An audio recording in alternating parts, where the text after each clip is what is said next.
Assalamualaikum warahmatullahi wabarakatuh. Halo anak-anak, kali ini kita akan membahas tentang hukum Faraday, masih merupakan kelanjutan dari materi elektrokimia. Penggunaan hukum Faraday dapat kita lihat dalam aplikasi dari sel elektrolisis dalam kehidupan, yaitu pada proses penyembuhan logam atau electroplating. Yang dimaksud dengan electroplating adalah proses pelapisan bahan padat dengan suatu logam menggunakan bantuan listrik melalui suatu elektrolit. Untuk lebih jelasnya, mari kita simak contoh electroplating berikut ini. Electroplating atau penyepuhan logam Zn oleh logam Cu.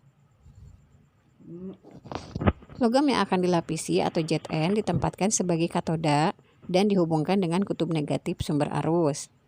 Untuk hasil yang lebih baik, maka kita gunakan logam Cu sebagai anoda dan dihubungkan dengan kutub positif dari sumber arus. Gunakan stopwatch untuk mengukur variasi waktu pelapisan mulai dari 2 menit, 4 menit, sampai 6 menit. Setelah 2 menit, logam Cu melapisi logam Zn. Kemudian,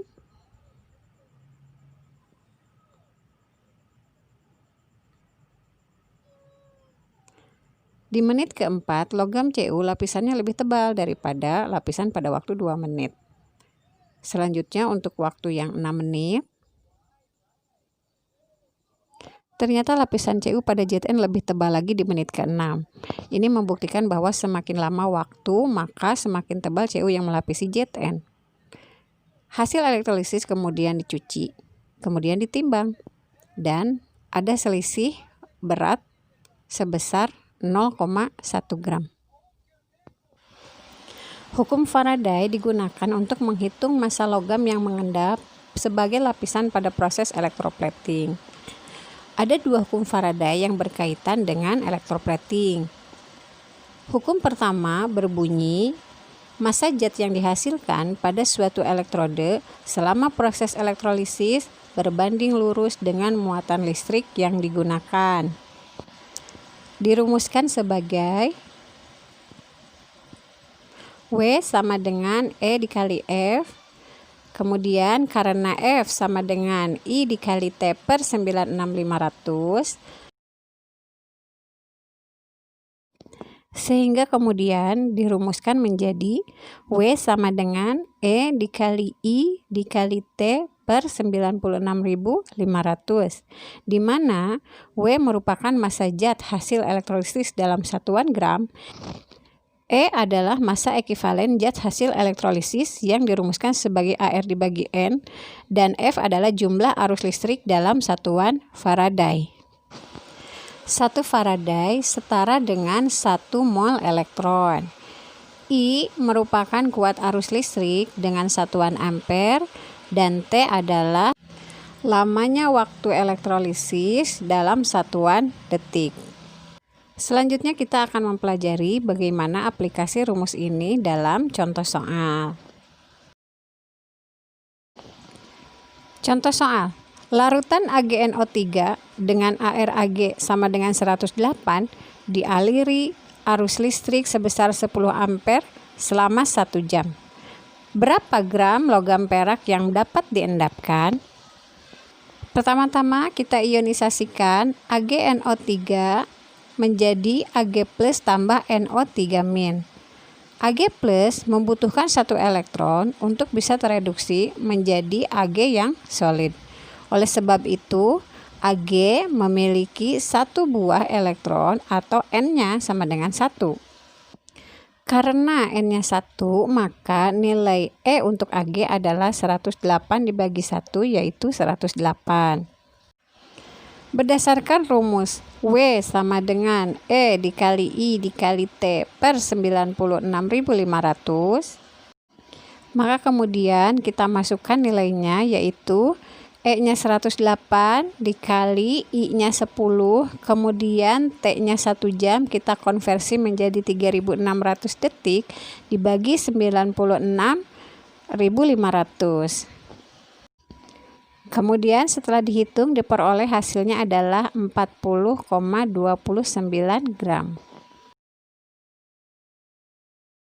Adapun hukum kedua Faraday berbunyi, massa zat yang dibebaskan pada elektrolisis berbanding lurus dengan massa ekivalen zat itu, atau dikatakan W sebanding dengan E. Jika sejumlah arus listrik yang sama dialirkan ke dalam dua sel elektrolisis yang berbeda, sesuai gambar berikut ini, perbandingan massa zat-zat yang dibebaskan selama elektrolisis sama dengan perbandingan massa ekivalennya, dirumuskan sebagai W1 per W2 sama dengan E1 per E2, di mana W1 adalah massa dari zat pertama, W2 adalah massa dari zat kedua, E1 merupakan massa ekivalen dari zat pertama, dan E2 merupakan massa ekivalen dari zat kedua. Kemudian mari kita simak dalam contoh soal. Contoh soal. Jika dua buah sel elektrolisis yang masing-masing mengandung elektrolit AgNO3 dan CuSO4 disusun seri dengan menggunakan arus yang sama, dihasilkan 2,5 gram Ag. Berapakah massa Cu yang diperoleh jika diketahui ArCu sama dengan 63,5 gram per mol dan ArAg sebesar 108 gram per mol? Pertama-tama kita ionisasikan dulu larutan pertama, yaitu AgNO3 menjadi Ag+ tambah NO3-. Di sini Ag+ akan membutuhkan satu buah elektron sehingga dia bisa terendapkan. Maka N untuk Ag adalah 1. Sedangkan untuk CuSO4 jika diionisasi akan menghasilkan Cu2+ tambah SO4 2-. Nah, Cu2+ akan membutuhkan 2 elektron supaya dia bisa tereduksi atau terendapkan menjadi logam Cu. Sehingga di sini diketahui N-nya sama dengan 2. Berdasarkan hukum kedua Faraday, maka dapat kita tuliskan bahwa WCu per WAg akan sama dengan ECu per EAg. Sehingga dengan perkalian silang kita peroleh bahwa WCu sama dengan WAg dikali ECu per EAg, di mana ECu besarnya adalah ArCu dibagi NCu dan EAg besarnya adalah ArAg dibagi NAg. Sehingga di sini kalau kita masukkan ke dalam rumus, WCu adalah sama dengan 2,5 dikali 63,5 per 2 dibagi 108. Nah, setelah dihitung ternyata hasilnya adalah 0,73 gram. Jadi, massa Cu yang diendapkan pada katoda adalah sebesar 0,73 gram. Baik Ananda, selanjutnya kita akan mempelajari kegunaan yang lain dari electroplating dalam kehidupan kita sehari-hari. Yang pertama, electroplating dapat digunakan sebagai fungsi dekoratif atau memperindah tampilan logam, misalnya pembuatan perhiasan. Kemudian yang kedua, electroplating bertujuan untuk membuat logam-logam dengan sifat khusus, misalnya pada tinol dan reflektor. Berikutnya, sifat mekanik, yaitu electroplating yang bertujuan untuk menghasilkan logam dengan kekuatan yang baik. Sifat yang keempat, tujuan dari electroplating adalah perlindungan terhadap korosi. Proses korosi pada logam dapat terjadi jika suatu logam tidak terlindungi.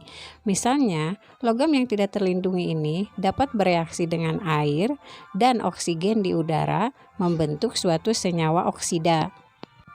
Berikut ini adalah contoh percobaan tentang proses korosi pada suatu paku besi.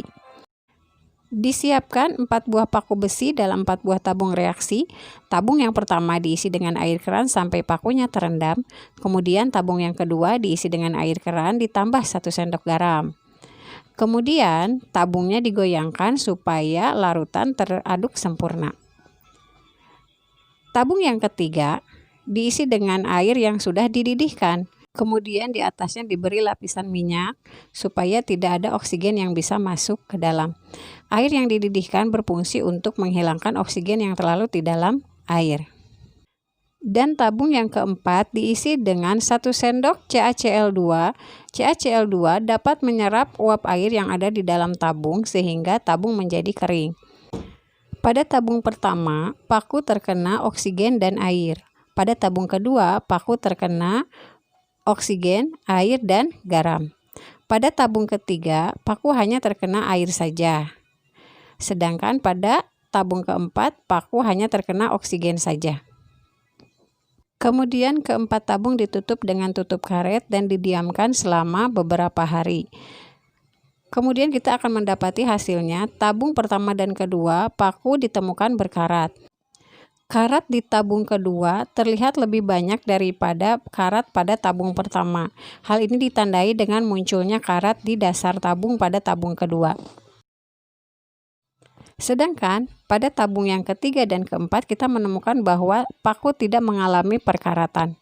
Mengapa demikian? Ternyata besi akan mengalami reaksi oksidasi yang menyebabkan dia berkarat jika dia bereaksi dengan oksigen dan air membentuk besi 3 oksida. Asam dan garam akan menjadi katalis yang mempercepat proses perkaratan. Itulah kenapa di tabung kedua karat lebih banyak daripada di tabung pertama. Dari percobaan tadi kita dapat menyimpulkan bahwa faktor-faktor yang dapat mempercepat terjadinya korosi yang pertama adalah air dan kelembaban udara. Yang kedua adanya zat elektrolit. Yang ketiga, permukaan logam yang tidak rata juga akan mempercepat korosi. Kemudian yang keempat, terbentuknya sel elektrokimia atau terjadinya reaksi redoks yang spontan. Untuk mencegah terjadinya korosi, dapat dilakukan beberapa cara sebagai berikut. Yang pertama yaitu dengan cara pengecatan. Kemudian yang kedua bisa dengan cara electroplating. Yang ketiga dengan cara perlindungan katodik. Dan yang keempat dengan cara pembuatan alloy. Demikian Ananda yang bisa Ibu sampaikan. Terima kasih atas perhatiannya. Sampai jumpa lagi di pertemuan berikutnya. Assalamualaikum warahmatullahi wabarakatuh.